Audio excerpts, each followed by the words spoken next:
Hi, everyone. Welcome to the second show of By the Drip. This podcast is about coffee, entrepreneurship, and the people we meet through the amazing story of coffee.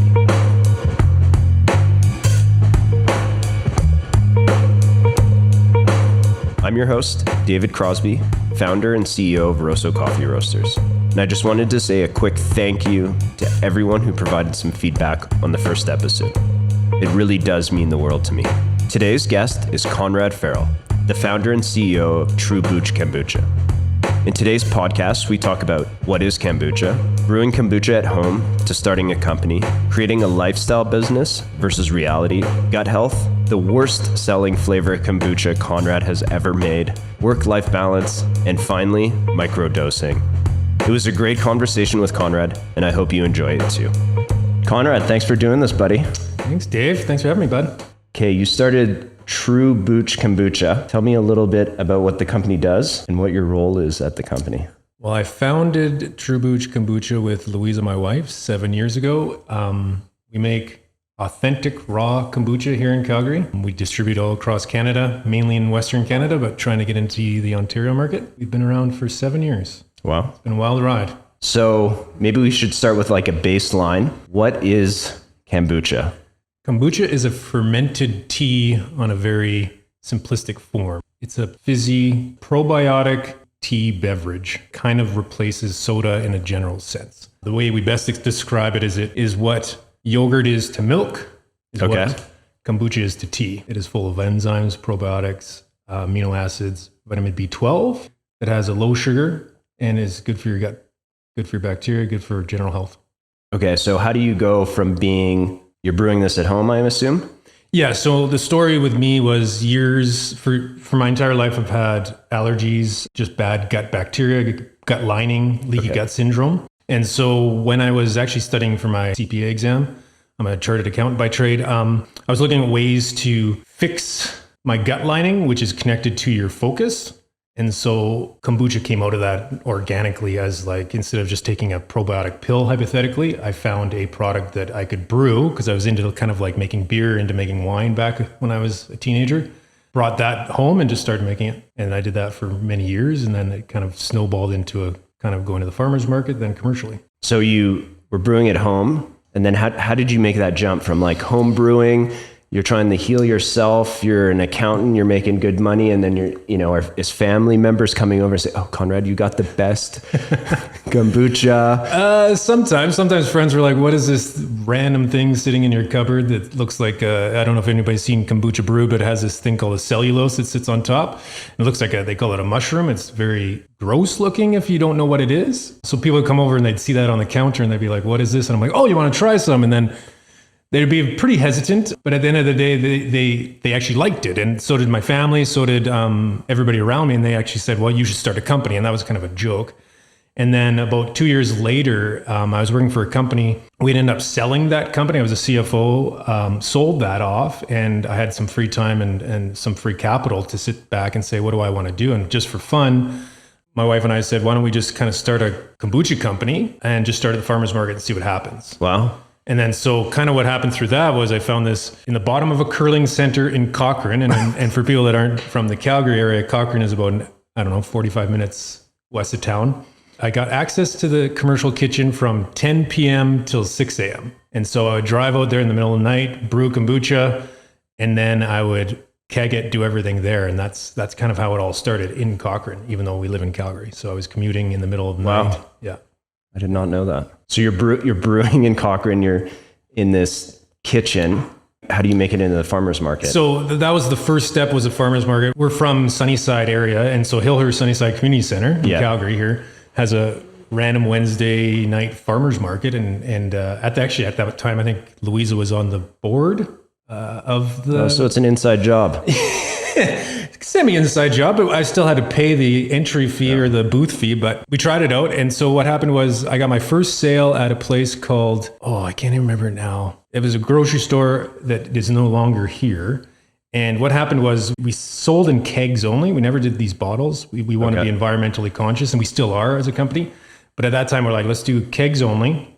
And so we set up a kegerator machine. And within the first week, we sold 4 kegs or something like that.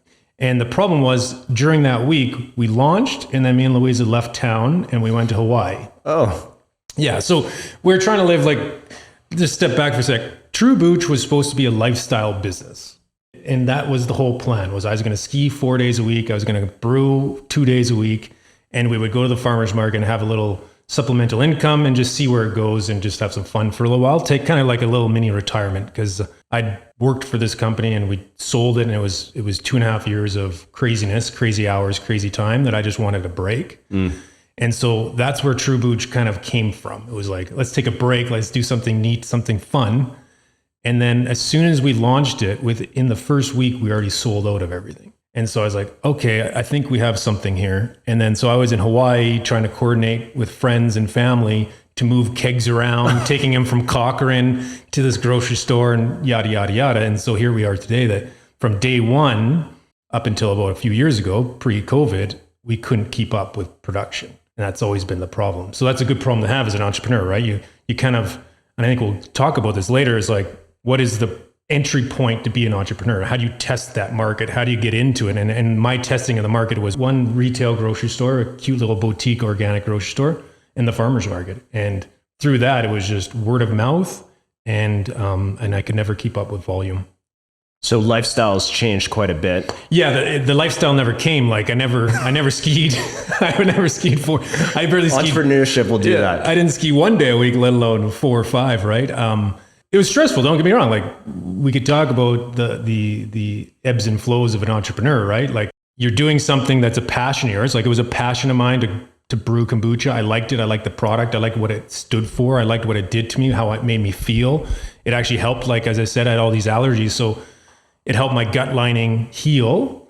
And then also indirectly of that, it just made my life a lot better, right? I could eat the things that I couldn't eat before that maybe I was more sensitive to, and just in general life health, right? And so it's like you're doing that, and then all of a sudden you're moving it into a business side of things. And then there becomes like, okay, now this is my business versus my hobby, my craft, right? So it's like, how do you connect the two, and how do you take that next step of something that is your craft, is your hobby, is your passion, and turn it into a business if you want? Do you recommend people turning their passion into a business, or is it better to leave it on the side as, a passion project can, for you, it's like, it's overwhelmed your lifestyle here, or for other people? No, I think that's like, if you're going to start a business, you're going to want to start something you like and you love. As an entrepreneur, as a creative guy like me, I think about businesses and products and services and everything every day of my life that I could maybe jump into and do. That's just how my brain is always working. And none of them I'm passionate about. Like, right? Like you could come to me like 30 or 40 years ago, and Google could have come to me and said, hey, I've got this thing where I want to like make a search engine. And I'd be like, no, it's not into search engines, right? Like I'm not passionate about that, even though the business obviously makes sense. It's like, you have to like what you're doing as well. And I guess at the end of the day, the great stepping stone. Now, then eventually, once you get to a point where you're like, I've been in this for 7 years, I assume coffee's a passion of yours. You've been in it for 14 or 15, right? Yeah. It's like at some point, you separating the passion of the product and the craft that you had, and then you're putting your business hat on versus your love and compassion for the product. They collide, right? And that's the ebbs and flows of entrepreneurship. Like I've gone a million times in my head and said, I never want to see kombucha again. I never want to make kombucha again. Like that's the entrepreneur's world, right? That you have these deep pits of despair, depression, angst, whatever you want to call it. But then you have these euphoric things. You're like, kombucha is the best thing in the world. Coffee's the best thing in the world. I can't wait to brew more, make more, give it out to everybody because it will make everybody feel better, right? That's the ebbs and flows of entrepreneurship. Now, you have to have a starting point. You want to at least start with something you like. You think you can build a passion? Or is it innate? That's a good question. Like, for example, for me, I would love to code. Like, I would love to like figure out this world that now I'm 41 years old in. I have no idea how it works, right? Like, we live in a technological... You're buying NFTs though, right? If I knew what they were, I would probably buy them. I mean, Snoop Dogg's buying them. Maybe I should. Yeah, it's like that world. Cryptocurrency, that even the blockchain, all those things that you see, all these new technologies coming through, they have validity. They have like, they're not just kids making them up. They're smart, intelligent people making these technologies that are going to be part of our lives for the next 100 years, no different than the internet was when it first came out, internet 1.0, right? Now we're in internet 2.0. It's like, I would love to get into that space, but I don't have the education or the skills to do it, and nor do I have the time now. You could probably build that passion no matter where you are in life, right? It's just a matter of finding the time and the energy to do it. Okay, so let's circle back. So you're in Hawaii. You got people helping you out here in Calgary. What's the next 6 to 12 months? Like, how do you know to keep going? How do you understand, like, yeah, you're getting demand from this one place, but how do you turn this into a real business? Because a lot of people, you know, they can have a test product, it goes well, but 3 months down the line, you know, things aren't selling or you can't produce enough, or there's those hardships that you've kind of been talking about. Yeah, we always kind of had the under promise, over deliver, right? So I would be turning away business where some businesses wouldn't. And I've seen that fall, right? So like the example would be in the kombucha craze when kombucha first kind of came into the Canadian scene and even the North American scene as a functional beverage and an actual like pure category when it started off in Whole Foods with GT's kombucha. And when I brought it to Calgary, the flywheel was moving and it was moving fast, right? There was a massive demand and not enough production across all boards of kombucha, including the big guys in the States, including anybody. Nobody could keep up with production for 3 years, okay? What a lot of people would do is overpromise, underdeliver, right? I would be like, okay, well, I'm just going to take as many customers as possible, tell them I can get that for them, and then not deliver. And that's what would have happened to a lot of smaller guys, and that would have maybe been the like growing too fast and failing, right? I always wanted to keep in my limits and make everybody happy that are my customers, because I want, if I had 100 retailers, let's say, you need to have everybody happy so that they're always going to continue to buy from you and they trust you. And then you have this long-term relationship. So going back to like where it went, it was like we had production to a max in the curling center. Like, let's be honest, like it's a curling center, right? And so I had to get really creative. I ended up taking that space over full time. And then the lady I was kind of subleasing it from, she took the shitty slot that was the 10 p.m. to the 6 a.m. And I just paid her more to do that, right? And then eventually we moved. So I got my first employee maybe 8 or 9 months into that to help me with just even logistics and production and everything, and moved into a facility in Calgary. And the day we moved into that, we already outgrew that. So then I had to rent this babe aside. 2 years ago, we moved into a 10,000 square foot facility. Wow. And that's kind of where we're going to park ourselves for a while and grow into that. Maybe give us a frame of reference. What does brewing kombucha look like? It's similar to beer, right? So like even going back to like when I first started, I was learning all these things from YouTube, really. Like how do you transfer things? Like I don't come from a brewer. I'm an accountant. I'm sitting on the keyboards, right? The key brew. The key brew. And so understanding how to move liquids, like that's really what the business is, right? You're going to take black and green tea, organic cane sugar, the culture, which is called the SCOBY, the symbiotic culture of bacteria and yeast. That looks like an alien. It looks like an alien. It's the mushroom. And you put those into a batch, and we do about 500 liter batches. Oh, wow. I started off with 200 liter batches. You know, you could hug them. We just the way our new facility is, we upgraded to a bigger batches. But at the end of the day, it sits there for 14 days. And what happens is the SCOBY and the bacteria and the yeast eats the sugar to create the good amino acids, the probiotics, and the vitamin B12s. In simplistic form, think about a beer brewery. And so how many flavors do you have at a time? We have 6 bottled flavors, and then we have about 12 total flavors that we rotate through kegs. And our keg program, which is our draft refill program, it allows us to have more flexibility where every month we're taking a flavor and we're calling it the flavor of the month, and that's signed up with meal share. So every time you sell a keg or sell a bottle of that keg, a meal goes back to a youth that needs it, right? Okay, so you got a variety of different SCOBYs going, different flavors going. So how do you construct a flavor? Like, you know, fuzzy peach. How do you dial that in? Is it on like a little small batch, like it's like 3 liters, and then you guys are tasting it and saying like, oh, this needs more sugar. Oh, this needs more ginger because it's not. Yeah, so when we originally started, like I said, we start off in draft, and it gave us more flexibility where I could basically flavor each keg. So I've got 20 liter kegs, right? I see. Let's say I have 100 of them. I could do 100 different flavors if I technically wanted to, and just the way our system was working at that time.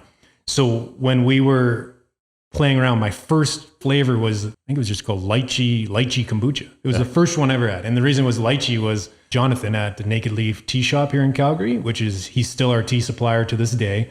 I went in there 7 years ago. I said, I got this crazy idea. I want to make kombucha. And he didn't even know what it was. And I need lots of tea. He's like, well, I've got lots of tea. And then so we went through, and one of his flavors was a lychee green tea, which was one of my favorites. So I was like, well, I know this tea. I might as well make it into a kombucha. And that was the only time. I only did it once. It was delicious, but I couldn't replicate the flavor ever again. Oh, interesting. It was really interesting. I couldn't do it. So then it was a little bit too mild. So then we just kind of did that. Like my wife, Louisa, she would concoct up flavors in the kitchen, like in our home kitchen. We would play around in our home kitchen. That was like our R&D. And then I would go and make it on a scale basis in Cochrane. And so we just kept playing and playing. So like going back to the keg situations, like you have ample opportunity to R&D and keep trying and then giving it out. Like there was so much demand that people were buying it regardless of the flavor itself, if that makes sense. And then you would get feedback, and then they'd be like, well, this one a lot of customers didn't like, and like those kind of things. And I'd get feedback at the farmer's market. That was like an instant way to do R&D, right? In a farmer's market, you're always sampling, and then you would ask them, and then they'd say, that one was to this, to that. And then you would just scale them out, and then finally you come up with, ginger was always a guarantee. Is the number one seller is ginger, and then you just went through them. So we have very berry, blueberry rooibos, vanilla chai, mojito mint, root beer, and they're all unique, right? They're all different, and we wanted to keep them separate in their own kind of silos versus you wouldn't, if you didn't know if you're drinking ginger or very berry, it's like, why would you even call it a flavor, right? Like you might as well just have one flavor. Okay, what's the worst flavor you've ever come up with? The worst flavor? Funny enough, we just got an email the other day about our cucumber lime. Okay. He was very nice. In his email, he was very nice about it. I like that one. So what happens is a lot of people, they have their own biases of what flavors are. So it's hard to tell, but one of our worst ones would have been like... What's your worst selling then? How about that? Well, I don't want to say it. Okay. It was the ROSSO That's what I was pulling towards. It was the cold brew, I'm cold brew surprised. kombucha, because we were trying to put cold brew coffee, which we did that 7 years ago, 6 years ago. It was one of our first collaborations, but yeah, that was one of the worst selling. I remember when you guys came in, and I was so excited to do the collaboration. And then I tasted it afterwards, and I was like, "Oh shit, this isn't that good." We just ruined two good things. Yeah. Right? We put two good things there, like ROSSO Coffee, Truebuch. We put them together and just ruined two good things into one product. I mean, it exists. Like, there's a market for those kind of things, but it depends what your local community wants, right? Like, to me, Canadians don't want their kombucha and their coffee put together, but a Californian might. Because they're obsessed with cold brew coffee down there, right? more so than Canadians, right? At this current time. So it's like, you kind of have to understand your demographic too. So during this, you got demand outweighing supply. How do you transition from, we can't keep up, like, why not just go raise some money and get a whole bunch of bats and turn on the taps? And or is this where the lifestyle part of the business comes in, and you want to balance the two? You want to only grow at 20% a year instead of 200%? What's the theory? So that's a very good question, actually. Hindsight's always 20/20, right? It's something Business 101 would have taught you, is to go get venture capitalist money, go raise $2 million, go do something that's bigger than what you are and fail at it, because that's kind of what's embedded in today's entrepreneurial world, right? Like, go as fast as humanly possible and be first to market, okay? And so, to step back, we were the first kombucha company in Western Canada, or even Canada at that time. I couldn't find out, to be doing draft kombucha.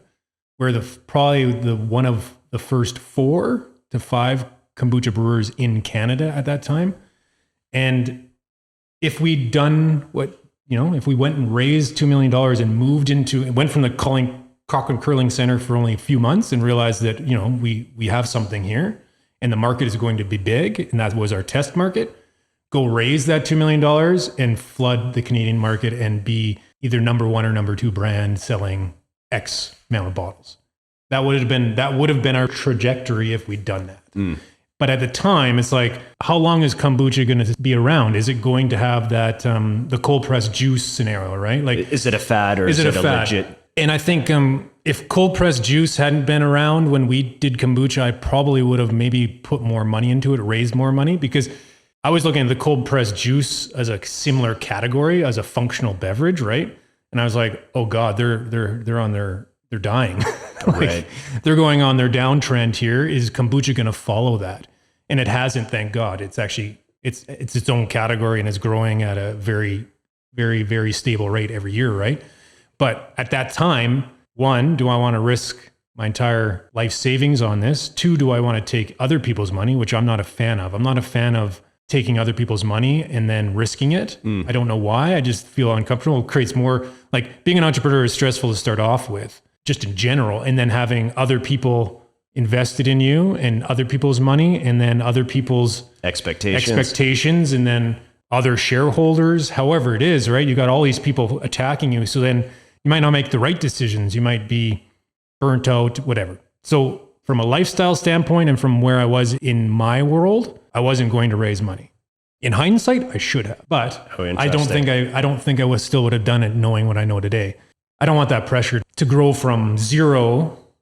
This is what would have happened from zero to being a national brand within 2 years. That's a massive, massive undertaking and a lot of hours. Don't get me wrong. I'm not adverse to work. It's just like, you got to balance that out. What do you want in life? And that's just not who I am. So touching on that point, life, work, balance, what are your thoughts? Can you balance that? What does an entrepreneur need to do? Yeah, I think I need some motivation here, Conrad. I think you can if you do it right. I mean, like set up your organization, you set up your processes and you set up the right people around you. So I'm fortunate that I have 2 other partners, excluding my wife. So there's 4 of us, 4 owners. And there's 3 of us that are in the business. And my other 2 partners, Shane and JR, we all collectively work very well together. We have a different skill set. Shane deals with kind of the operations. Let's call him the COO. JR deals in the sales side. He's like, let's call him the chief revenue officer, whatever. And then there's myself, who's the finance side. So CFO, CEO kind of thing, right? And then we have a back team that we've got 3 of our employees in the brewery have been with us for 5 years, right? Oh, wow. And so we have this tight-knit family. We treat everybody well. It's not always about profits. It's about making sure the business runs its best. And so if the business can run its best and everybody can be trusted and everybody trusts the owners and the owners trust the employees and everybody trusts as like a little family, then yeah, you can kind of pull yourself out of it for 4 hours a day and go hang out with your son or whatever. And that's what I do. Like I take mornings and I hang out with my kid, come in at noon. It's not like it was 7 years ago where it was, 7 to 7 every day or 7 to 10 every day, because I was doing everything from marketing to sales to brewing to delivering, the whole gamut. It's like at some point you got to let go, and entrepreneurs have a problem with that in general. They want to control everything and they don't want to let go. They think that I can only do it the best because I'm the owner. It's like, well, no, it's like you just have to empower your people, trust your people, and then you can let go and look at high level stuff. Like I remember just recently watching this YouTube video with Jeff Bezos. They're like, oh, you've got 20 different companies. You got Amazon, you got Blue Origin, you got all these things. Like, he's like, if I'm making more than 3 decisions a day, then I'm not doing my job properly, because the people below him are making those decisions. He's making the 3 high level decisions. They're the most important ones. Everything else is kind of not arbitrary, but left to the trust of the people below, right? And everybody makes their 3 decisions a day that support that, right? I've heard him talk. Yeah. He says, I work in the future, and if I get pulled into the present, that means something's critically gone wrong. And so I think, like you're saying, the CEO sees into the future what's going on and brings it to kind of present day for the team to rally around and get done, while you're kind of 3, 6, 12 months. Yeah. And that's kind of like, as a business owner, you kind of have to do that, right? If you get sucked into your the business day-to-day instead of on your business. Yeah. And I mean, it's a cliche. It's like right now it's tough for us to work on the business because with COVID, and we can get into that discussion too, is like COVID changed the way everybody does business in the CPG world, to me, at least for our company, right?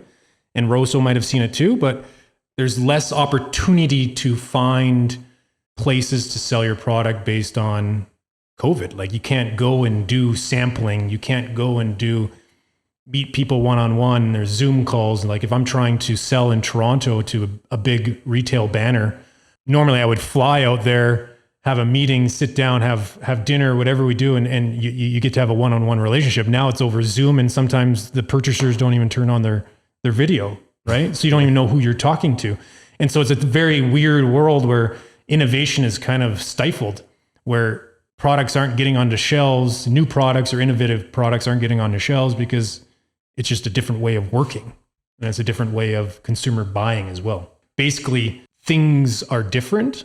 And so when you're working on the business right now, for me, we're just trying to navigate, what does post-COVID look like? What does post-consumer purchasing look like in a post-COVID world, right? Like, I don't know if you've noticed this, but people seem to want to buy online now. So, right? So when nobody knows what kombucha is, what is your number one marketing? It's sampling, in-store sampling. So if we're in Safeway, Sobeys, Sunterra, Blush Lanes of the world, we'd be sampling it because only 10 to 15% of the world even knows what kombucha is. 100% of the world knows what coffee is, right? So when you're selling something that nobody knows what it is, they're not just going to buy it off the shelf and just randomly try it. They want to maybe try a little sample, and then they're like, "Oh, that's what it is. I've seen this around." And then they buy it. Then you've gained a fan, right? That doesn't happen anymore. We can't do samplings in stores. So how has your business pivoted through COVID? Because you guys, like you're saying, taps have been... Yeah, our draft program got taken off, which was at that time around 40% of our revenue, which was huge. Oh, wow. And so that was an eye-opening experiment where how do we survive strictly on bottles, which is a massive environmental impact. And a lot of it, what we did was we shift to locally online delivery, right? And so we didn't have an online store. I know Rosso had an online store for a long time. So we never had that. And we didn't think it would be something people wanted. Kombucha shipped to their door. Why would they want a case of kombucha? Like, they could just go down to Safeway. Turns out they do. And so I think we're up to 9,000 orders since we started. Wow. Which is amazing. That's just Calgary, right? And so then what we did was we partnered up with spud.ca, which is the online delivery grocery organic, right? And we've been partners with them for a long time. So we did initiatives where we actually just put free bottles into baskets just to have people try it. It's like, here's a bottle of kombucha, just try it on the house. Like, I can't give you a sample. I can't give you a little cup sample, but I can give you a full bottle for free, right? And so those kind of initiatives worked and definitely helped in the Vancouver market. And then we're in Save on Foods, like on their online shopping, right? But what we find is, like, when you're online shopping, you kind of just go for your staples and you're not going to do those impulse buys, right? Kombucha right now is kind of an impulse buy. It's like, I'm going to walk by the cooler and be like, oh, I'm thirsty, or I know my kids like this, I'll buy them a couple as a treat, right? But when you're online shopping on your computer, there's not as much impulse buying, right? It's going straight to your staples. And so we find, like, there's just a transition. If you're going from the world post-COVID wanting to shop online, it's like, how do we market that then? And so now it all becomes like each retailer, so let's say Save on Foods, Spud, all these online delivery programs, now you're having to spend your marketing dollars to be on the front page of those potential sites, if that makes sense. Or getting a free bottle into every order. Or doing your sampling in more unique ways, yeah. Do you think we're going to go back to sampling anytime soon? Yeah, there's a few retailers that have voiced that it's coming down the pipeline, but this wave 4 in Alberta hasn't helped, or in Canada in general, I guess. So I think a lot of people are just still, from a legal standpoint, just like, hesitant. Let's not rock the boat as we go through wave 4 here. And I mean, maybe this is a reality that there's wave 5, 6, 7, 8, 9, 10, and we just have to live with that. And maybe there's no sampling, or the retailers just decide, you know what, let's just do sampling. Let's try to get back to some normalcy. So we have quite a few coffee professionals that listen to the podcast. And wait a sec, do you call yourself a coffee professional? No, I'm just the host. So, they might be a barista, or they might be a roaster, and they're thinking of starting their own cafe or a roastery. What's, I don't know, a 0 to 1 that you could offer advice to those out there from, 0 is they have no business, to 1, turning on the lights, or... I mean, I think you would be better at explaining that, but in my opinion would be, from a coffee standpoint, would be to start small, right? Like Rosso started off in Ramsey, correct me if I'm wrong, if I know your history, in Ramsey, in a little cafe in the middle of nowhere, where people came to you because of your product, right? The craftness of it. They came to you, no different than people coming to Truebuch, right? Like, It's not like we had a marketing team and we were putting up billboards, right? It's like word of mouth created your company, word of mouth created our company, and word of mouth will create somebody else's. So it's like a lot of people think when they're starting off a business, it's going to be, well, I don't have any money to spend on billboards. I don't have any money to spend on advertising. Who's going to know who I am? Well, be so good they can't ignore you is like one of those sayings, right? Be so good that they can't ignore you, and start small. So, find a little cafe, or do it out of do a pop-up or one of those bikes, right? Or just even those carts you see that has a full espresso machine on it. You don't see that. Like, you could do any kind of imaginative. This doesn't have to be coffee related. You can yeah, but it could be anything, right? Like from coffee, it's like you need water, you need hot water, a nice machine. Let's get real. Coffee's easy. Yeah, let's like, come on. Anybody can make coffee, but it doesn't need to be as complicated as the world dreams it up to be. So almost just start.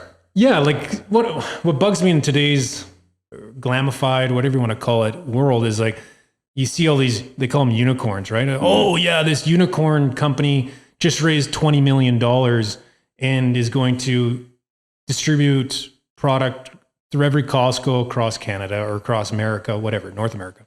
But then you dive deep into that company and you're like, oh, wait a sec. This guy started off in his basement with his granola bar. Like, I'm thinking about Kind. Okay, yeah. There's like a crazy story about him. I don't know the exact story, but like, I presume he started off very small. He was around for 20, 15 years before anything really big happened. So the overnight sensation. There's no such thing as overnight. Like, it's glamorized. Like, the media makes it out to be this thing. It's like, oh, the only way to make yourself money is to go and get a venture capitalist money and go as big and hard as humanly possible. Well, that's bullshit.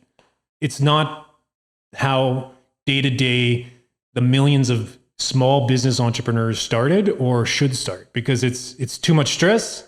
It's not fun, like just taking other people's money. And so you have to kind of pick what silo, what route do you want to take, where it's like, I want to be the biggest and the best, or I want to have a company that I'm proud of, that I started from scratch. And yes, I might have taken money from my friends and family, but I didn't skip a step.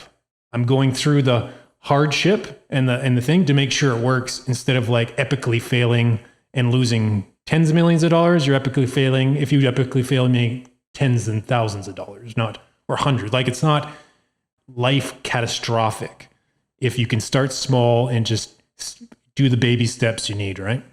I think social media kind of hinders some of that people like, oh, they're doing this and I'm not. Like, I remember, 8-9 years ago, that's how we viewed it. Oh, this company has cold brew and we don't. It's these guys open 5 locations and we haven't. And now we're comfortable in our own skin. We've grown enough that we know our 4 walls per se, and we're happy that we're growing at 20% a year instead of raising money at growing at 500%. Now, part of me would love to do that.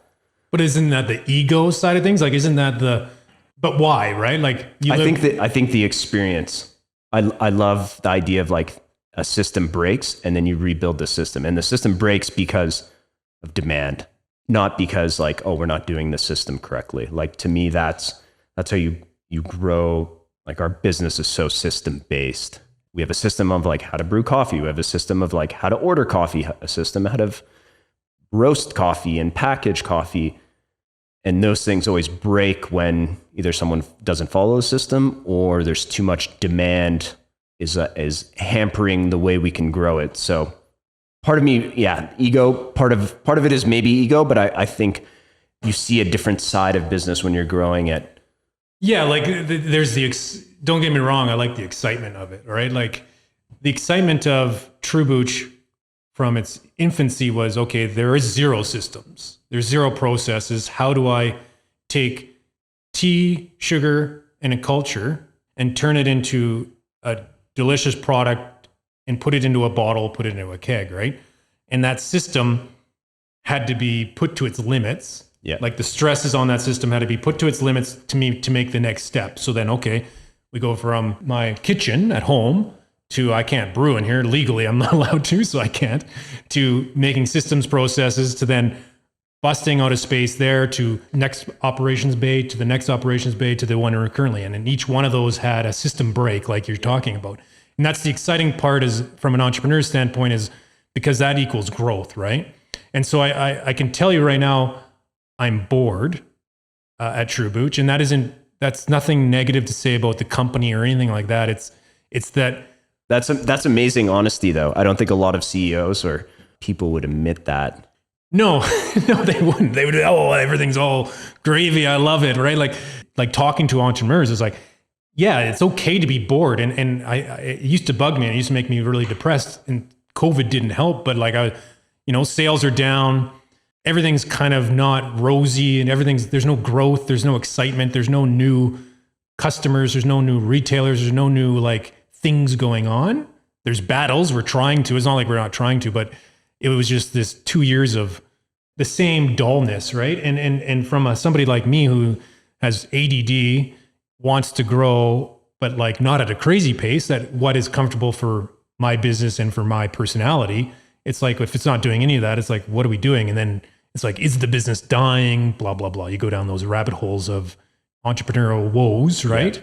But at the end of the day, it's like, well, you're bored because all the processes you created to this date are working. It's not like we're not dying. We're just stagnant. And is stagnant bad? Not really. It's not what entrepreneurs drive to be, but like at least it says your processes work. You have so much extra time in your hands because they do. Either go find the next opportunity or go hang out with your family. And that's kind of where I'm at. And then going back to your life work balance, it's like pick your battles. It's like, what's important to you at this moment in time? Is it growing the business, finding the new retailer? Is it your family? Yes. Well, let's do both of those. Yeah. Don't just spend all day spinning your wheels on something that might not be able to work out because of circumstances, right? I think a lot of people think they say and or. So the idea is or, like I can only be with my family or I can only be working on the business. And I think a lot of people need to use an analogy of and. I can be with my family and I can work on the business. Yeah. And don't get me wrong, I didn't know that side of things. Like I only had working on the business, thinking about business, thinking about the next steps, grow, stress. From day one, basically my entire professional career outside of Truebuch, even before, right? Like you're U of C grad where you're bred out of that program to grow, work, grow, work, right?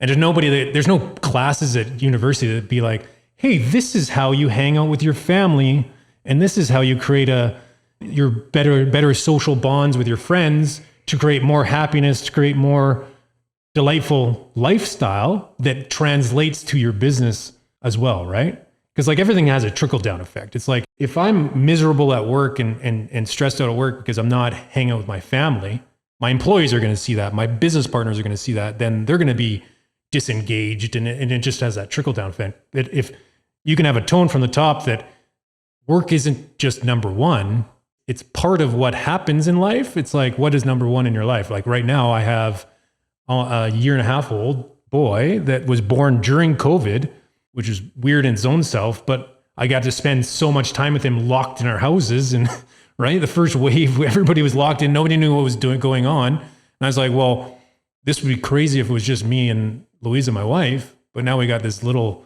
baby to keep alive, and that was our focus. And I was like, well, I don't want that to change. Like, I don't want to, after post-COVID, to come back and be like, you know what, I'm not going to spend mornings with you anymore, Rio. Dad's off to work. It's like, no, I'm going to spend as much time as humanly possible with you that I can and balance those two things and make sure that I'm a family man first and a businessman second. And I don't know, is that bad for the business? It could be short term, but I think long term it gives it longevity because you're going to keep your employees. You're going to keep everybody happy. Everybody's going to want to see that tone from the top, I guess, that they don't have to like work their asses off. Like they could take like our employees can take Friday, Thursdays off and go horseback riding with, like, I don't know why I picked horseback riding, but right. Horseback riding with their friends. Like I'm encouraging everybody to do what they want to do. And it's just sad to me when sometimes you hear like the glorified, oh, I got to work 60 hours a week to be an entrepreneur. Yes, there is time you have to do that. And that's to get, like you said, the process is set up and everything's set up. But once it's set up, then it's up to you how you want to take that time and use it. So it is a bit of work-life balance, but Yeah, Truebuch is all about work-life balance. No, like, tell me, like, so how does Dave at Rosso? no, don't ask me. No one wants to hear my answer. Why not? Hey, this is a podcast. We're going back and forth here. So tell me how Dave at Rosso runs a work-life balance. Because you said you're here on Sunday packing bags, and you're doing what? I don't think I'm a great example. Personally, I love Mondays. Like I enjoy work. So maybe my balance is, I'm like you. I'm constantly thinking like, in the future, what can we do in our process now to make us a better company? Where can we go? How can we grow? Like, I really enjoy growing the business. I've taken a step back in how fast we grow the business. Like in 2018, we went from 3 to 7 stores, and I was like, okay, 2020 we're gonna have 15 stores. Now I've really taken a step back and saying, like, just because we're growing that segment of the business, is that energy allocated correctly? Are we growing for growth's sake? Did COVID change that, or was that kind of pre-COVID, that decision? No, it was pre-COVID. It was pre-COVID. It was myself, Jesse, and Cole, and the three of us just decided that we wanted to focus on wholesale. Cole's barely, like, realistically, he's not really working on Rosso anymore. He's got his own company, Forward, selling green coffee. So his time is on that. And just the future is wholesale and then online presence. And I don't know, get back to like work-life balance. I think at the very start, you can't have it. I think it's very difficult to start. A lot of people, like, you hear lifestyle business, and you found that out quickly that you couldn't very naively. Yeah. And maybe you can have, like, whatever they call it nowadays, side hustles and shit like that you could do, kind of passive. But I think where your energy's spent is where you're going to see results. If it's like, oh, I'm just doing it Sundays, well, you're going to get Sunday results. Yeah. And I think somebody asked me that in other podcast too. And they're like, what is your recommendation? Same as what you said for entrepreneurs. It's like, well, my recommendation to entrepreneurs is to jump 2 feet in and just do it. Because, like, the side hustle, it works in our internet 2.0 world. Yeah. And that would work if you're billing your time, right? Like graphic designer or any one of those related kind of digital kind of services. It's like, yeah, well, the amount of hours you put in is what you're going to get paid back. Yeah. But like, if you're trying to create something either from scratch or new innovation, from kombucha to coffee, some manufacturing, if you need to be in that, you need to know that inside and out. You have to envision it, create it, distribute it, sell it, right? There's just so much work to be done in those kind of 4 pillars. It's like, you don't have any time. You don't have the luxury of like only doing that on a Sunday, or else it's just going to die. So it depends what you're doing. Like a side hustle, where it's just you're selling out your services, your time. Yeah, you can do that however many hours you want. But if you're actually trying to create a product, which is what to me is one of the hardest things, is to manufacture something, right? It's like, yeah, you got to spend the time and energy. So you need to be 2 feet deep in the deep ends, in the deep part of the pool. Because really, that's the only way. And I was naive. Like, don't get me wrong. I was like that. I was the same naive entrepreneur that I think most of us all can relate to, is that you're like, oh, I'm going to start a company. I'm going to make a bunch of money and I'm never going to work again. The glorified entrepreneur is the guy that's sitting on a yacht smoking his cigars or whatever, right? It's like, no, that's not, that's not it. No. It's the guy that hasn't showered in 4 days because he's been too busy working, right? Like, that's the entrepreneur. This podcast is sponsored by Rosso Coffee Roasters. This week's coffee is from Costa Rica, from a world-famous farm, Smava. It's a honey-processed anaerobic via sarchi.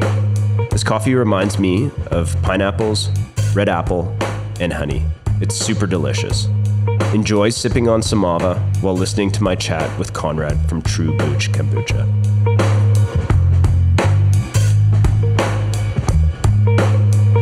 So we talked a little bit, the highs and lows. What do you do personally when you're in one of those funks, entering into COVID and sales are down and taps are shut off? How do you get yourself out? Like, what's a piece of advice you could give to some other entrepreneurs listening? Yeah, I don't know if I'm the best to... What recharges you? What recharges me? Or what inspires you? or how do you dig yourself out of a hole? What's your routine? Yeah, I go into deep holes. I go in deeper holes than most people probably. Yeah, like you have to kind of sit back and do a gut check and be like, what are you doing this for? And I remember talking just recently to my brother-in-law, and I was saying something. I'm like, oh, sales are down. It's a grind. We're just doing this. But then he's like, oh yeah, but are you spending time with Rio? That's our son. And he's like, oh yeah, like I bet I got so much time in my hands. Like I can hang out with them every day of the week that I want. And he's like, wasn't that your goal, man? I was like, yeah, I guess, right? Like that's where it's like, we went back when we were talking, it's like growth. It's like the classic cliche. If you're not growing, you're dying. And that's in human nature in general, right? Like I don't know if you're like this, but I'm like this. I'm always wanting to learn. I always want to grow. So I'm always doing something that has been meditating for 10 years. And don't drink alcohol because I don't want to I want to grow. I want to be a better longevity for my human body, and just random things like that. Learning things, learning about science, learning about NFTs, right? Bitcoin, just, growing in that kind of sense. And so if humans need some piece of human growth to feel worthy of living, really, in my world. So why wouldn't the business be that way? It's like, well, those are two separate things. Let's separate those two. It's like, yeah, you can grow personally. Like you can go learn all the things you want at your fingertips with the internet. Okay, I can go learn. I can still learn. I can still grow personally. Just because the business isn't growing the way I want it to be, doesn't mean that translates to me as a human. And so that's kind of the way I would get my way out of that funk. But don't get me wrong, the business not growing puts me into a funk very easily because it's like, it's your baby, right? Like it's an extension of you. You created it, you started it, you made all the processes, you brought all these people in along the way to join you on this journey. You're employing all these people, you have responsibility for everybody. And so as soon as it's not doing what you planned it to be doing, then you take it personally, at least I do. And so that's what puts me in the pit. And I think the best solution for entrepreneurs is to separate that. You try to separate the business to the human. And it's tough when it's your baby, quote unquote, but so your identity is not wrapped up in the business. So I think so many entrepreneurs struggle with, if the business is doing well, you go in, the business owner's happy. And then when it's a bad day, they're down in the dumps, and it's a pure reflection of sales or, revenue growth or, whatever bottles out the door. That's 100% it. That's what keeps us going, but it also is what slows us down. If I didn't get into my funks, or any entrepreneurs didn't get into their deep pits, I mean, a lot of innovation things come through despair, right? We live in a world of, not to be negative, life is suffering, right? So, and the only way to get through suffering is through growth. And so if you're in the deep pits of the company is suffering, and you personally are suffering, well, you're going to figure out a solution to get out of that, right? And then, you go through the ups and the downs, and you're always kind of spiraling up is what I call it, where you're going down, but then your next wave is bigger, and then your next wave is bigger, but there's always downs. They're just not as bad, right? And so if you can weather that, that's kind of that's the game plan. It's just who's better at it. I'm not that great at it. I'm learning as I keep going, because I've gone to my pits and I'm like, I'm going to fucking close up shop because I don't want to do this anymore. It's just too stressful, right? And I think every entrepreneur kind of goes through that. They don't talk about it as much. And going back to how do you get that is well, talk to other entrepreneurs, get more support. I know you and I have talked a bunch. We always have bitch sessions on the phone. I mean, I don't know if you have other people you bitch to, but I can't only be talking to Louisa, my wife, about the woes. I can't only be talking to my partners about the woes, because we live and breathe it. It's do we want to talk about it anymore? It's maybe there's outside of your circle having those chats, and maybe through those chats, solutions come. Right. Or you see someone who is doing well, that kind of motivates, that motivates me when I see you're doing well, or I hope vice versa. Oh, 100%. 100%. And then don't always believe the hype too. There's a lot of companies I've saw or I looked up to and do look up to this day, that have now disappeared. And you're like, what happened? On the surface, you look like you're just killing it. That's the social media side of things. You don't know what's going on behind the scenes of any company, let alone any human, right? So it's you always have to kind of look and be yeah, let's not compare ourselves to those people. I got off social media personally and for the business right away, because I saw my competitors. I was like, oh, this competitor's doing Rosso cold brew coffee kombucha. I was like, I got to do that. Epic fail, right? So it's looking internally and being like, why did I do this? And what's my way out? What's the worst case scenario? And if all those things can all be checked off and they're not that bad, then pull yourself out of that funk and get back to work, I guess. I mean, I say it better than I actually do it myself, and it's a harder thing to do, but if you want to survive, you have to be able to, as an entrepreneur, deal with those ebbs highs and flows. Highs and lows. What's the future of Truebuch? Where's the 2-5-year plan? Is it, are you going into other drink categories? Are you staying within your 4 walls of just kombucha? Yeah. Be so good they can't ignore you is kind of what I've ran with here in the last 5 years, is that I see it in our world, and maybe that's naive and bad business, but I'm going to go against the grain, like no different than we didn't take venture capitalist money and grow it that way, right?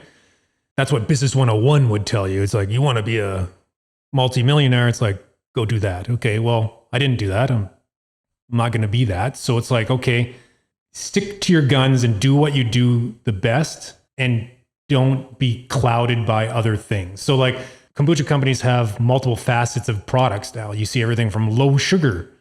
Well, it's not low sugar. It's not even kombucha. It's just vinegar water, right? It's just like you're taking kombucha and then just watering it down, and then not even having any of the good probiotics and beneficial bacteria in it because they've pasteurized it. Well, I don't want to sell that product.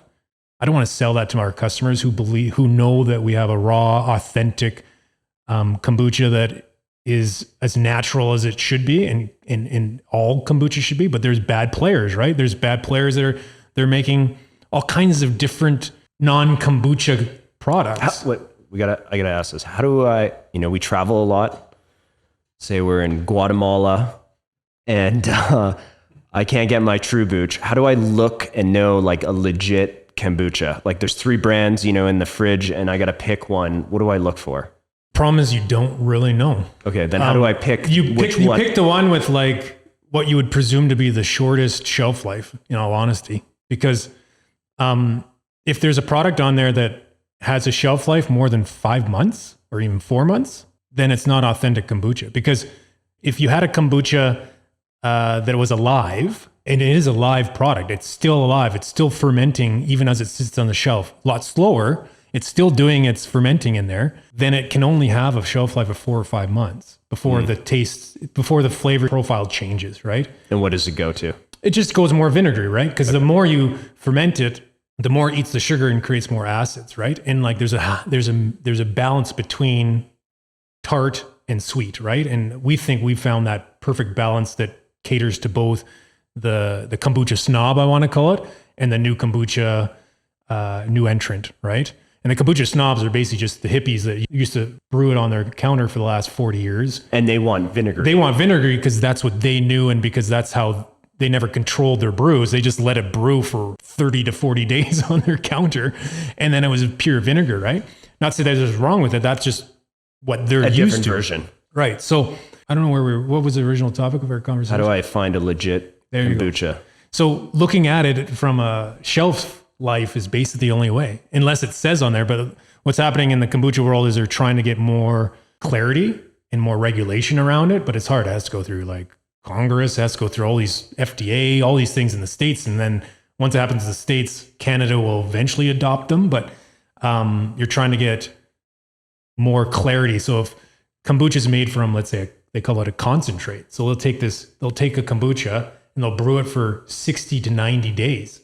Then it just turns into pure vinegar. And then they take that vinegar and they put 1 part to 20 parts water, or even more. It might be 40 parts water. So it's like an extract. Yeah, it's like an extract. And to me, that doesn't have any of it's not alive anymore. There's nothing living in it anymore. There's nothing moving. There's nothing eating. There's nothing, like if you think about bacteria, everything's always moving and eating and doing their things, right?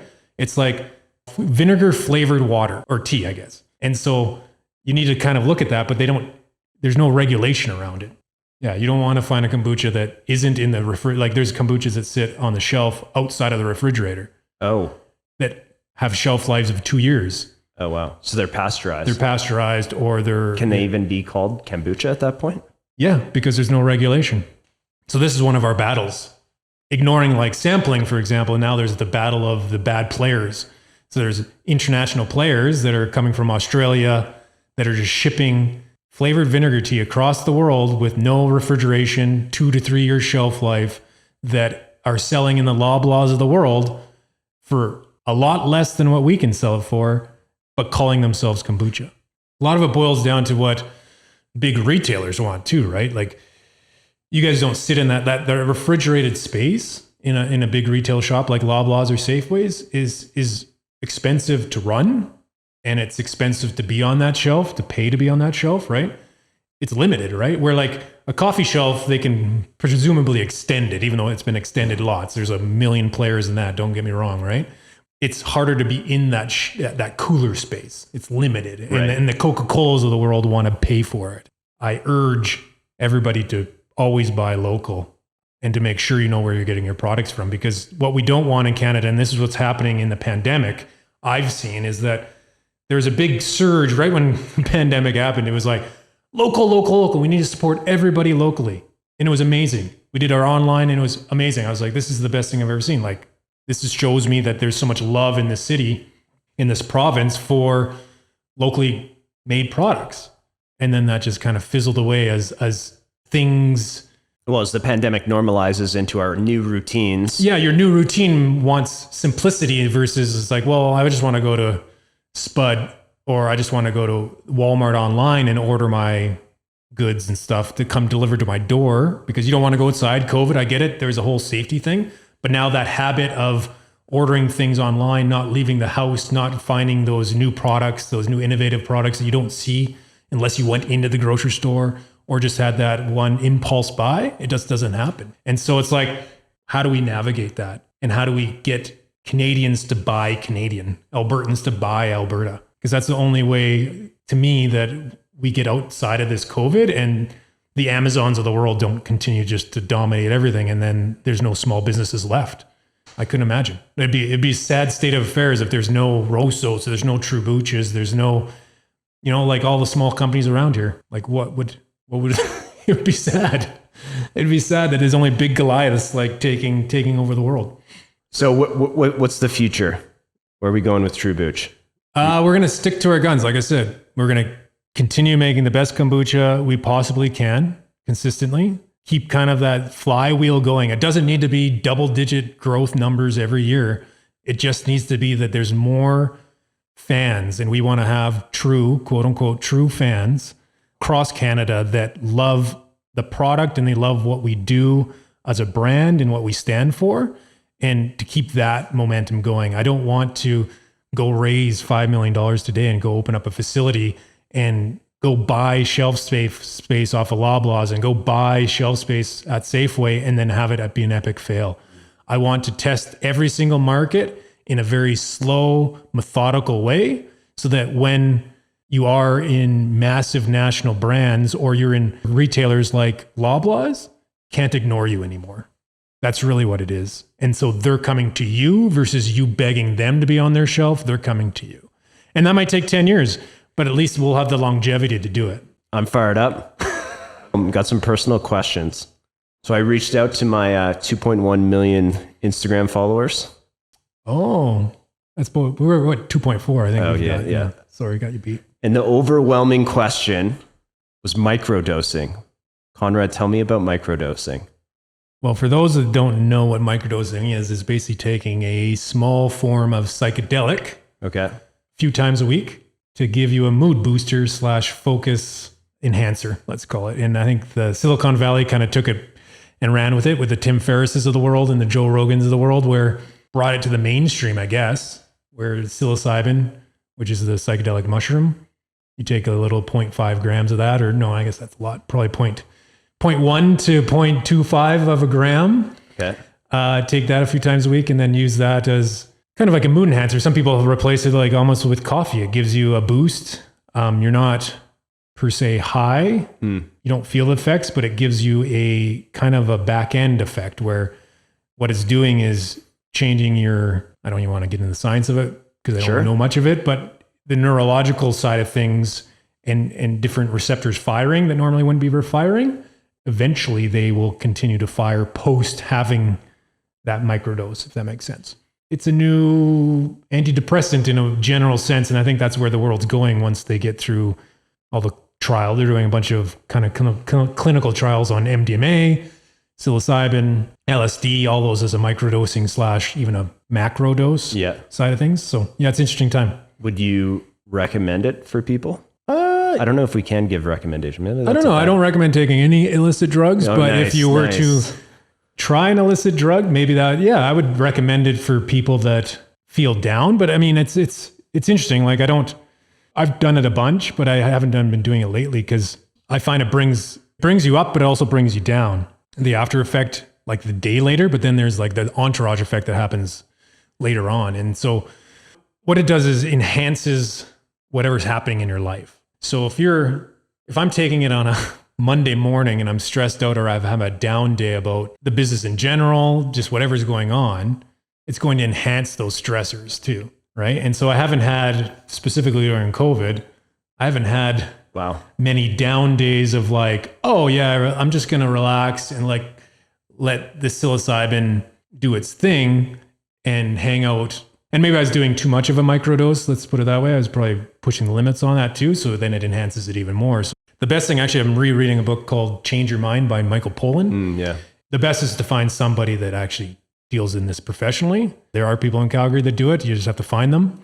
That's what I'm going down that route, is finding a professional, quote unquote, professional therapist to go through that psychedelic journey to try to change some receptors and try to get some, let's call it trauma. There's been trauma in my life. There's trauma in everybody's life. Mine might not be as much as others, but it's there and it's something I want to get rid of or at least address. And that's kind of what this whole psychedelics helps like unlock. Yeah, presumably. Yeah. Like that. It basically, the way that's been described by like the Tim Ferrisses of the world is it's 10 years of therapy packed into like 1 week of psychedelic therapy. Now I'm an entrepreneur. And if I can spend 1 week doing something to get 10 years worth of benefit from, I'm going to try it.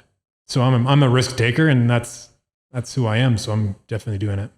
Have you gone and seen this person yet? We're in the initial stages. It's just like any other therapy thing. You get to know, you get to go through each stage. And then eventually you go through your journey. But it would be a macro dose. Yeah, it'd be macro dose. Yeah. Obviously somebody there watching you, and then working through, and then there's post therapy work to be done too, to talk about whatever came up. So childhood traumas, let's work through it. Let's talk about it. And so it's interesting. I'm super excited, super worried too, to see the demons that come out, right? Like that's kind of the scenario is like, it's not like these drugs, like psilocybin, for example, like MDMA would be it used to be a party drug, right? Like ecstasy, right? So clearly it has some fun element to it. And so do mushrooms. They have a fun element to it when you did them, like mushrooms around the campfire. Every kid kind of did that, right? Or a lot of kids did. Listen, buddy, I'm a narc. But there's the therapy side of things. It's not like a recreational thing where you're like, every day now you're going to do mushrooms or whatever it is. It's like, no, it's like, you do it and then you learn from it and then you kind of keep going on. It's not like drinking alcohol or smoking cannabis. Right. It's not something you're going to do every day. Yeah. So you'd recommend maybe seeking professional advice, do the macro if you want to unlock kind of. Well, I'll tell you, should we do a part 2 of this? Yeah, man. Yeah. I'd love to hear about it. I find it super fascinating. I've read that book too. And just what can we unlock in our mind?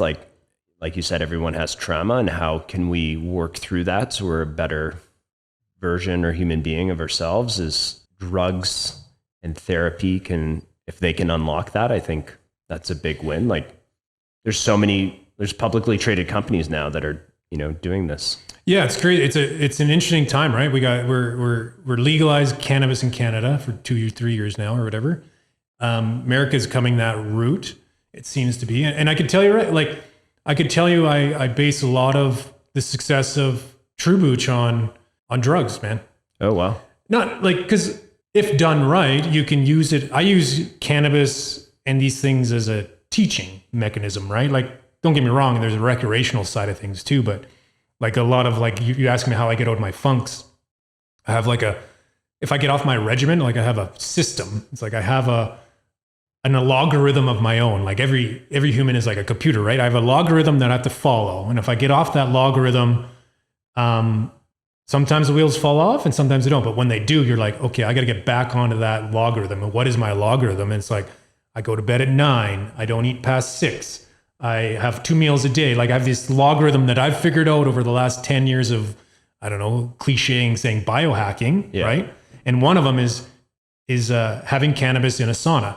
So I take a sauna and a cold shower. And in that sauna, I'm either reading some kind of like philosophical book or a business book or business podcast, or even just something that's not business related, just to get the brain ideas flowing. And through that, I've come up with hundreds of iterations of how new processes in Truebuch should work. What should be the next avenue? What should be the next game plan almost? Like there's something to say about drugs. Like every species, every culture, every end of time humans have tried to get away from their brains. Does that make sense? Or to alter their current state. Yeah. And why is that? It's like, well, one, something's bothering you in this state. 2, you want to be in an equal state with other people. Or 3 is to like use that new state to figure out new solutions to problems.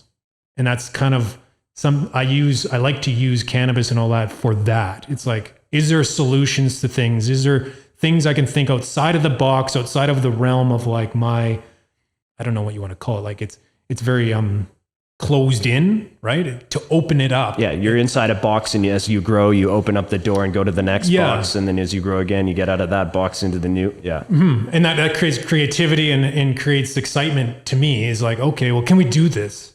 Oh, this is an innovative way to like market. For example, like coming up with, I can equate cannabis to coming up with sending 10,000 bottles to Vancouver, Spud Vancouver, for free and putting it into 10,000 customers' hands. That cost a lot of money, but like, and that's not like it's not like cannabis created that. Like that giving bottles away for free is something that has existed forever. But I probably, if I hadn't have used that product to help me think past that and gotten back past the blockage of like, oh, that just costs too much money, or they won't accept it. It's like, let's try it. Let's do that. And so going back to like microdosing and all that, it's like, what's your goal? Is your goal to like free your mind and open up your mind to be better, to grow, positive or negative, fail or success, right? Might as well try it. And I'm a risk taker. So that's the thing. It's like, I'm going to take the risk of what some people like my parents might think I'm frying my brain. Right. Yeah.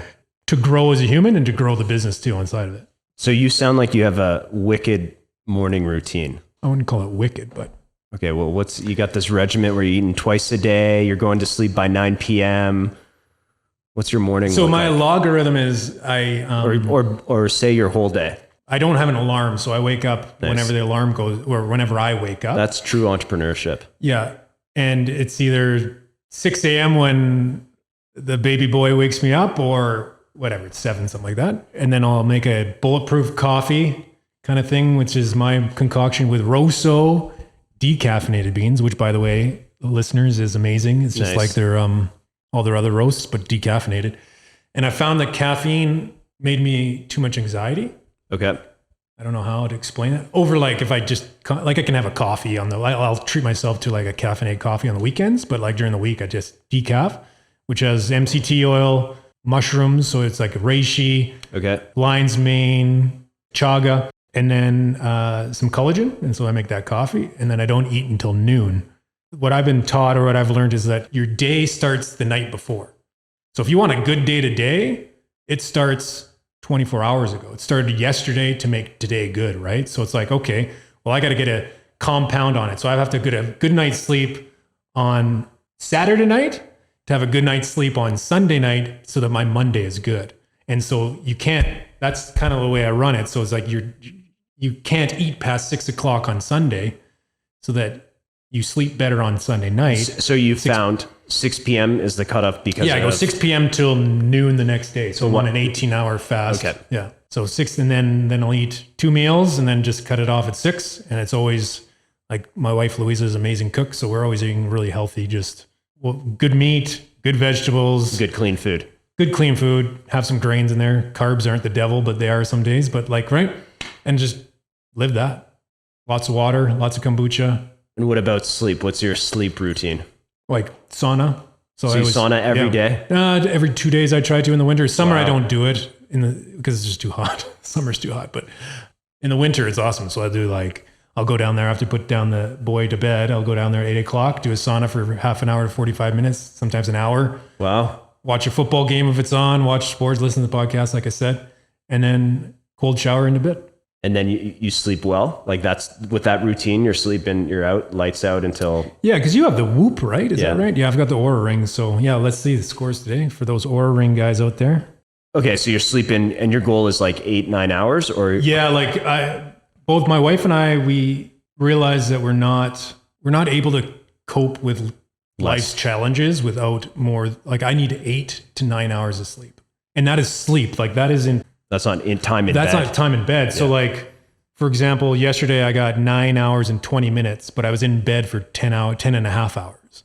So like, jeez, what they call an 88% efficiency. And today I had 10 and a half hours and 8.5 hours of sleep. So I had less efficiency. Some people are just pulling their hair out right now. Oh, for sure. But you mean, that's the thing. It's like, you need to figure out what your logarithm is. And don't get me wrong. Like we've only got a year and a half old. We've got another kid on the way. Life might change where that isn't going to happen. Like it's not like I got that kind of sleep when Rio was 2 months, 2 months old. Like it's not reality, but if you can work on it and you can get to that point where you know what works for you, then everything else kind of trickles down, right? It's like you're like I said, you're spiraling up. If you can make today good so that tomorrow is even better, and then if tomorrow's better, the next day is even better, then why not continue to do that? And that's why I stopped drinking. That's why I just stopped taking those things out of my lifestyle that weren't beneficial to my productivity or how I feel. Have you read the book Why We Sleep? Yeah. Did you? Well, so I've read half of it and it was too much technical. Basically, it's like, sleep more. Yeah. The second half is better than the first half. Oh, is it? Okay. Yeah. The first half is all technical and kind of sucks. So you read it. So what was your takeaway on the second half? Or just takeaway general? I think it's like you got to have the nightly routine, what you're talking about. You know, you sauna, like you got to set your body up. You got to tell your body like, hey, we're getting ready to sleep. So no screen time. Like I try to be asleep by 10. So by 9 p.m., no screen time. I try to shut it down. I try to read every night before I fall asleep. I try not to drink too much so I don't get up in the middle of the night and go to the washroom. Try to have the room as dark as possible. So especially in Calgary, like the sun's up, 5 a.m. in the summer. So I try to have that. No alarm. Oh, you do? Yeah, no alarm, which has been very helpful. So you just naturally wake up instead of being jarred in deep sleep and waking up. That's been a big unlock. Try not to have caffeine after, doesn't affect me, but I try not to have caffeine after 2 p.m. Have you ever taken like off of caffeine for more than like a month? Or more than like a week? No, There's a challenge for you. You should. Well, I mean, it's tough in your business because like you kind of have to try it. You gotta have to. I want to. A buddy's coming on the podcast and he's done Everest 4 times. He's made the top twice. And my biggest worry is not actually the hike, but is not having coffee. I want to go do it, but not having coffee because, I can weigh myself off beforehand. Just look at it as like another challenge. Like I know. It's a crutch right now. It's terrible. Anyway, so your routine looks similar to the Tim Ferrisses of the world, right? Like there are people out there. Like, have you ever read his book called something Titans, the Tools of Titans? I haven't read it, but Tools of Titans is the same kind of scenario. It's like he's just like interviewed his top 50 buddies, and all of them are like, "What is your number one product, or what is your number one thing you do to get yourself like right?" It has all these questions. It's like everybody talks about sleeping 8 hours or even 9-10 hours. Like that was like one of the things that bugs me is like I'll sleep when I'm dead. Like, that's I used to be that way. That's an pre-COVID. I was like, sleep is for the weak. Oh, really? Oh, yeah. Pre-COVID. Yeah. It was because of COVID. I used to get up like every morning. It was like, we'd get up 5 a.m. We'd be at the gym for 6 a.m. just so we'd go to yoga. And then it was like, come back 7 and be in work by 8. And then we're working like 8 till 6 or 7. We go home, have dinner. And then have a glass of wine or something, and then right back to bed. But now, like with the Whoop and seeing like, oh man, like a glass of wine, 2 glasses of wine, like the recovery is not nearly as good. You don't sleep as deep. There's a whole bunch of, you start to get into this like, oh my, you're monitoring everything and you got this constant like, I'm not doing good enough. Yeah, but that's good. What you want changed needs to be measured, right? Yes. Like what you want to change in your life needs to be measured. And it's like, well, if you're reading that book, Why We Sleep, is like the funny thing, the best line in that book is like, if I could tell you to take this one thing, it's free. Everybody can do it. It's free. And it is the best thing for your health, longevity, productivity, everything. Would you take it? Like if it was a pill, and it's like, of course you'd take it. Yeah. Well, it's fucking sleep. Like everybody just needs to sleep an hour or 2 more a day. And I think this world would have less stressed out people, more rational people, and just a healthier society in general. And if that's this, it's so simple, right? It's like, I did the same as you, but I learned a little bit while longer ago, not COVID, that I needed way more sleep. And so like COVID just helped. And so my question to you is, do you think this change in human behavior, human interaction with the world, like, don't get me wrong, the world has definitely changed where people working from home, right, it's the norm, okay? And so there's no commute time or less commute time. Let's say you're putting half an hour in each way. So that's 1 hour you could equate to more sleep. COVID made everybody staying home. And from the stats I read and what I heard was people were going to bed earlier. And that was actually through Aura's app, sent this article saying, we've been tracking this. The average bedtime was 10:35 pre-COVID, or let's say that's probably 11:35 pre-COVID. Now it's 10:35, a full hour. We're not talking like 15 minutes. Like it moved, that needle moved. And presumably, okay, if they're going to bed earlier on average and waking up later, and that's what it was saying, they're waking up later, they're getting more sleep because they're not commuting or whatever it is, right? They're just choosing health and sleep over productivity and burning the midnight oil. I think the problem is, I used to think this way, is more time will equate to more productivity. So less sleep equals more time, which equals higher productivity, it's actually the opposite. More sleep equals more productivity because the quality of the productivity has gone way up. So I've noticed that like my decision making's better. My highs and lows are more stable. I don't fatigue. Like a big thing, it used to happen is I'd fatigue through decisions.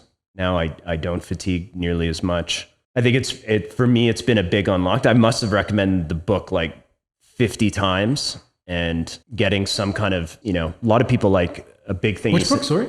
Why We Sleep. Oh, Why We Sleep. Yeah, 100%. And just like, if you don't understand what you don't track.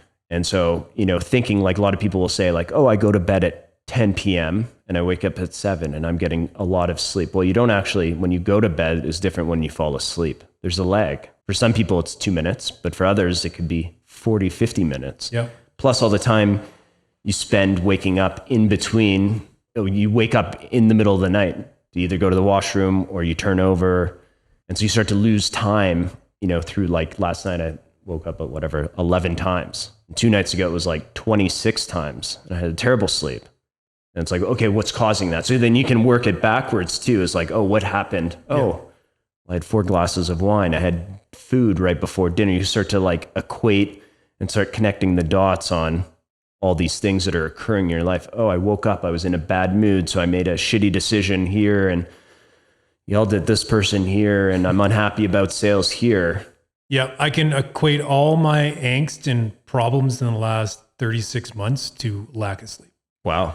Yeah. And that's what people need to realize is that extra Netflix show worth it? Is sitting on Instagram for an extra 3 hours or an extra hour at night, you being sold products you don't even fucking want, worth it? And don't get me wrong, like I'm sitting on my soapbox over here, but I'm still a guy watching F1, Formula One, whatever that show is on Netflix with my blue light blocking glasses, thinking that I'm like doing something good. But like at the same time, it's like it's 10:30 and I broke my own logarithm. Like I broke my protocol. Like I have a protocol. It's like, I need to go to bed at 9:30. I know I need to do that. And if I don't, the wheels fall off and then it's fucking 10:30 and you're like, well, I could, you have to have fun too. So it's like you have to have your off days, no different than The Rock does his, have you ever seen his cheat days when he eats food? No. Oh my God. It's disgusting. Like go to his Instagram and look at his cheat days. It's like, well, yeah, like The Rock he's like a specimen. He's just a beast. He's the classic, like he works 18-hour days, plus he works out 4 hours. He's only sleeps for 2. Like he's the anomaly. The rest of us humans, we need the 9 hours of sleep in bed, 10 hours in bed, and to function at his level. And we're not even functioning close to his level. It's like, you're never going to compete with that. The media needs to stop glorifying that's the way entrepreneurs need to be, because all these young kids coming out of university and all that stuff, yes, there's a place for it. It isn't your goal. Your goal is actually to get the 10 hours of sleep. How do I function? How do I be the most productive in the shortest amount of time, right? That is your goal, not to be semi-productive over the longest amount of time, because I can tell my friends that I'm working 18 hours a day because because that's what I think people want to hear. Yeah, nobody wants to hear that shit. Like, I love saying to everybody, I was like, no, I'm bored. I have too much time on my hands. I have the ability to go look at other business ventures outside of Truebuch. I can grow the business. I can hang out with my family. I like saying that as not as like people to be jealous of it. It's like, no, that should be inspiration for entrepreneurs to know that that's possible without feeling like you're failing your company or whatever it is, right? Like it's possible. I think that book and COVID combined have made humans or society cherish sleep and health over money now. That's how I see it. I saw it in my employees. I saw it with people I know from my when I worked at KPMG and things like that. You can see it. You can see that they're like, well, I'd rather work from home and make less money because I know that I then have an extra hour of sleep, an extra whatever time to hang with the family, whatever it is, right? And that's just changed. That's my opinion. I don't know. Your thoughts? Yeah, I'd agree. I think a lot of people have changed. Like, the beauty of COVID is we have changed all our routines. I don't think it'll be permanent. I think we'll be in like a hybrid model, but focus on sleep, focus on like, I want to ask you, like, meditation, I think is a big part of your life. Oh yeah, sorry. That's what I do in the mornings. Yeah. Every morning for the last 10 years. And we got way off your morning routine here. We talked about sleep for 25 minutes. Hey, sleep's way more important than meditation. I can tell you that. Really? Oh yeah. Like, meditation is just like a little nap. To me, it's like, You do it every morning? Yeah, I try to. Ever since we've had a kid, it changes. I do like maybe 70% of the weekdays, right?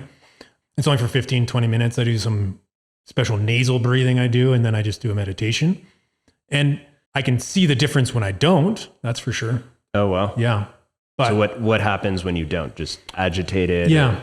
More agitated, less like looking at the world through like blinders almost, like where you're just tunnel vision on something that's negative or positive. Like you're not seeing the bigger picture. When I meditate, I see the bigger picture, if that makes sense. Like there's more, like looking in this room, there's more to this room than just you and I. There's things around, there's cars moving, everything's moving. It's like opening up that space in your brain to see all versus just being tunnel vision. And don't get me wrong, meditation is designed to be more focused. Like, you're focusing on your breath, you're focusing on a mantra, you're doing something in meditation, right? To help your brain focus.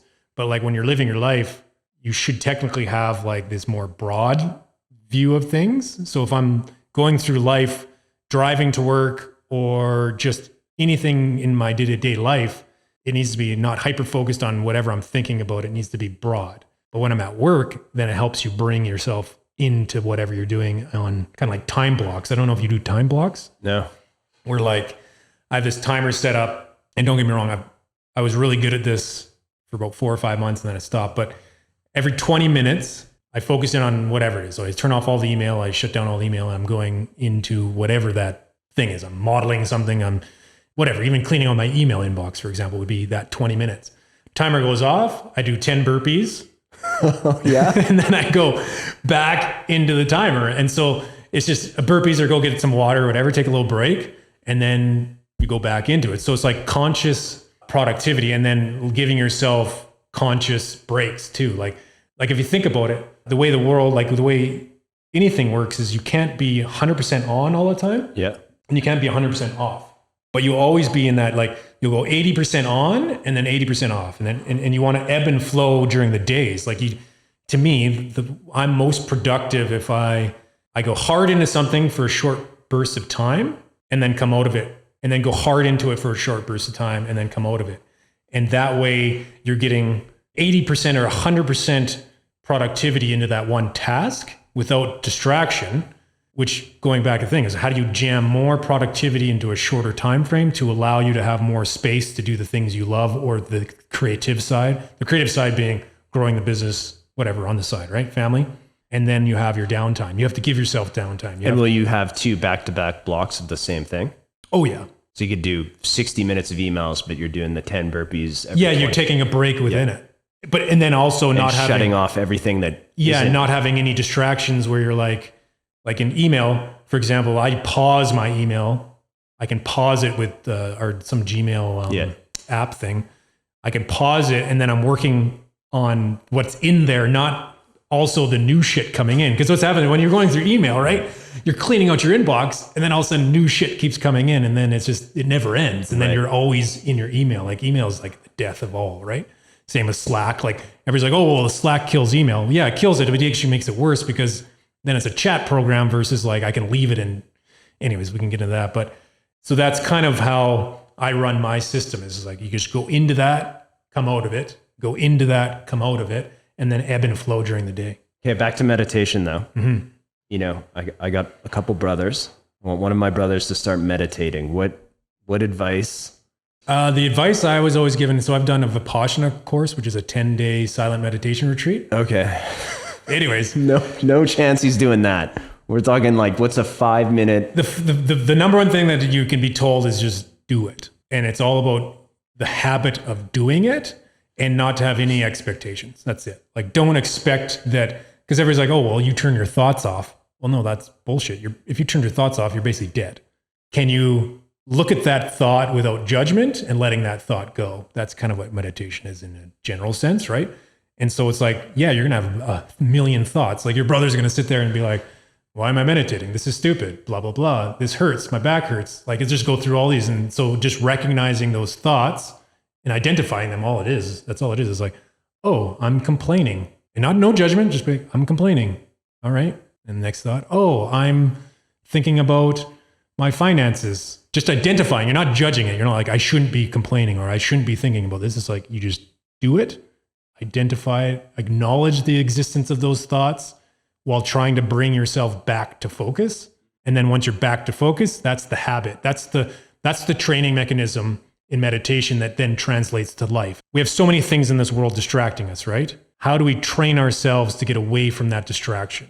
Well, meditation is one of those modalities. One of those ways of doing it is by always going back to your breath, back to your breath. All right, I thought about something. That's great. I thought about it. I'm going to go back to my breath. And so that's it's just training your brain to get back to the thing it's supposed to be focusing on. So then you can translate that to your block time. So how does he know he's getting better? Or does it even matter? It doesn't even matter. So just 5 minutes. I've been doing it for 10 years, and I thought it was going to be the pill of all pills. Like, it's told you, like, you meditate, you're going to be Zen and you're going to find enlightenment. And you know what? You're just going to be so happy with life and never have a complaint. Bullshit. It's like, you have to just do it every day and know that that's like your place of space, right? You want to have it comfortable. You want to it's your place of being free of all your responsibilities, in essence, in that small amount of time. And that gives you a little bit of freedom, and a little bit of focus, and a little bit of clarity to you then go live the rest of the day. Would you recommend him download an app he's not a book guy? Yeah, there's like the app called, the one that I would recommend, which is kind of more far out there, is Waking Up app by Sam Harris. Because Sam Harris is like... Sam's on it. He's on it, and he's the next level on that kind of stuff. And then talking about consciousness, like, he can go into that. But then there's the Calm app, and there's like my wife Louisa uses Calm. Okay. And it's like meditations at night. There's all kinds of things. Yeah. Okay. I'd recommend that to start off. But the key is just to go into it. 5 minutes a day? I would start off 5 for the first week, and then 10, and then end up at like 15, 20. Really, like, after 20 minutes is when it really starts, like, the calmness and all that, like, you get into a different state. The key is just to move your brain from this state to another state, and then keep trying to get back to that. Okay, so we got your morning routine. Mm-hmm. How much kombucha are you consuming a day? Not as much as I used to, that's for sure. What was your peak? My peak was probably like at least 1.5 liters a day or something like that. But now, like, it's probably a couple bottles. So Okay. yeah, a couple bottles. Like we have no different than you have here at Rosso. I'm looking at a espresso machine, right?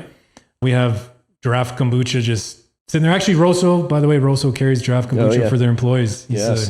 He's like a Google employer over here with slides and everything. But anyways, it's just there. It's always accessible and it's delicious. It always, when I don't have it, I know that I don't have it, which is kind of a weird thing. Maybe it's it's obviously a little bit of the vitamin B12 in it and the caffeine, but there's not much caffeine at all. So it's more of the vitamin B12s that like give you that, like a little bit of a boost, energy boost. How about me? I'm worried about gut health. How many what would be a recommended, like 1-2 bottles a day or? I would just start off with 1 a day or 1 every couple of days or whatever, right? And then the thing, like not trying to get people not to buy Truebuch, but you should kind of mix it up a bit too. Oh, it's interesting. different, right? Like we have our culture. It's an open air culture that is wild. It's technically wild. Like it's not like we've controlled it into like how beer is controlled with the specific yeast that comes out of this laboratory from Budweiser, wherever, and is shipped up here to the Budweiser operations here. It's like it's wild to seasons, and it changes with seasons. It changes with location. So California kombucha will have different bacterias and yeasts than a Calgary kombucha. So my recommendation is to just go through them and go mix them up, but find the ones you like. Like it doesn't harm you to have a bunch of Truebuch and then supplement it with sauerkraut to kimchi to even the pills, like the probiotic pills, anything. It's just getting that product, that bacteria, that good bacteria, the probiotics into your belly over a long, sustained amount of time without having any antibiotics. Stop eating refined foods that kill your gut lining, because refined foods break down your gut lining as well. Eliminate those, and then eventually you'll build it back. It takes a while. How long? I don't know. I don't think mine's back fully, but I was a kid that had a lot of antibiotics when I was from birth to 30 years old. I can't even tell you how many times I've taken antibiotics. And so I think there's a lot of people like me out there that through that process have had just stomach issues, just digestive issues in general, which translates to all kinds of things, mood. Like if I know if I've eaten, like, you know this, right? If you go and eat like a real heavy meal and then have a shitty sleep, and then you kind of feel hungover, even if you had some wine, right? You had some booze, all those things aren't doing your body a favor, right? They're fighting off everything from the too much food that's working all night, right? Yeah. The poison of the alcohol. I don't want to call it poison, but it is poison in essence, and your body's trying to take it out, right? So it's always working overtime. It's going to take the energy that your brain needs to function at a high level and a rational level and put it into your stomach and other organs to process everything that's happening, right? It's like, what do you want? To be, in my world, when I've taken energy from my brain into my other organs in my stomach, I'm having a shitty day. That just translates to shitty everything, right? Shitty family house, family life, whatever, right? It's funny, as I've noticed, we went to Myanmar and, obviously we ate local food. Some of the restaurants, seeing how it's prepared, I definitely picked up something, and I couldn't handle kombucha for a while. But now, like, I used to hammer. I was like you, 1.5 liters probably a day. But now, as I've slowly worked it back in, I feel like it's, my gut stuff's finally cleared up, and now I'm unfortunately hammering it again. So did you take antibiotics then? No. So it's just more whatever that bacteria was that came from Myanmar wasn't sitting with you right, and then it's just a matter of working through it. And, yeah, I think local bacteria is overtaking it eventually and flushing it out. Yeah, I'm no scientist, but I assume that's how the process works. Okay, we got to take this home. We're almost at 2 hours here. What is this, Joe Rogan experience? This is the JRE right here? Come on. Okay. What's one thing that you believe in that few others in the industry would agree with? Like kombucha industry or just... Oh, you can do both, the kombucha and the accounting industry. What kind of cook the book? No, nobody wants to hear about accounting. I think the majority of kombucha brewers would believe that raw, authentic kombucha is what is right, what is most beneficial, and what the industry should be the core of what the industry values are. Let's put it that way, right? And there's the other players that would argue the other side, like the ones that use the concentrate vinegar water, right? They would say, well, that's packed more with concentrated amino acids than yours is. Well, yeah, but it doesn't have any of the live bacterias either in it. So it's like, what do you want? Do you want the live bacteria, the probiotics or all that? Or do you want the high level amount of acids? There's a balancing act in that. And I think that's what the argument is in the pushback to Congress and us to try to find out how to do regulation, is that the majority of us, I'd say 80% of us, believe that raw, not shelf stable, refrigerated kombucha done in a traditional sense is the best for everyone, for the industry and for the consumer. And the other 20% are just focused on different things. Yeah, until there's regulation, like no different than orange juice. Like, remember when we got orange juice when I was a kid, it was in that frozen concentrate thing, right? Like in the can? In the can, right? And it was like this weird thing, and you had to soak it in hot water just to get it out. Yeah. Anyways, so that was what orange juice was, because this was in the 60s, right? Pretty close. Or maybe my parents didn't gravitate to the new ways of consuming orange juice, but cartoned orange juice, it took a while for cartoned orange juice to come that was like, quote unquote, considered fresh, right? And it turned out that it wasn't fresh. They're just taking concentrated orange juice. It was already diluted. And then they took that concentrate and then diluted it and called it fresh. They basically did what we were doing at home and put it into a carton and calling it fresh orange juice. Well, it's not fresh orange juice. It's from concentrate. So then there's regulations that came. It's like now you see orange juice from concentrate, right? And then there's a category called fresh pressed, which is regulated to say, yes, we've taken oranges, pressed them, pasteurized it, put it on the shelf, right? And then there was orange juice that was unpasteurized, which was the whole cold press juice world, right? That lasts 4 days or whatever. Yeah, that lasted 4 days. And so each kind of category requires its own regulation plus price point. So orange juice from concentrate is a lot cheaper than fresh pressed orange juice, and that's a lot cheaper than cold pressed orange juice, right? And so that's where we're kind of in kombucha, where it's like traditional small batch raw kombucha is going to take a premium and should take a premium over concentrated kombucha or pasteurized kombucha or even low sugar diluted vinegar water. It has now a spectrum, and it's still the Wild West. It's still the Wild West because now there's no labeling within that. You don't know as a consumer. A consumer doesn't know. We know as an industry, we know which ones are which. But how do I communicate that to the consumer without regulations to have no different than orange juice from concentrate, kombucha from concentrate? Is there a kombucha lobbying group? Yeah, so KBI, which is Kombucha Brewers International. Hannah over there, she's the president over there. She started the industry. She started this Kombucha Con. We actually have a kombucha conference down in California. She's the spearheading that with the help of some of the big players like GT Dave. He's the pioneer of kombucha. He's donated a few $1 million of his own money to fight this battle because he is, I got to give it to that, the biggest and best kombucha brand in the world. And still one of my favorites is GT's kombuchas.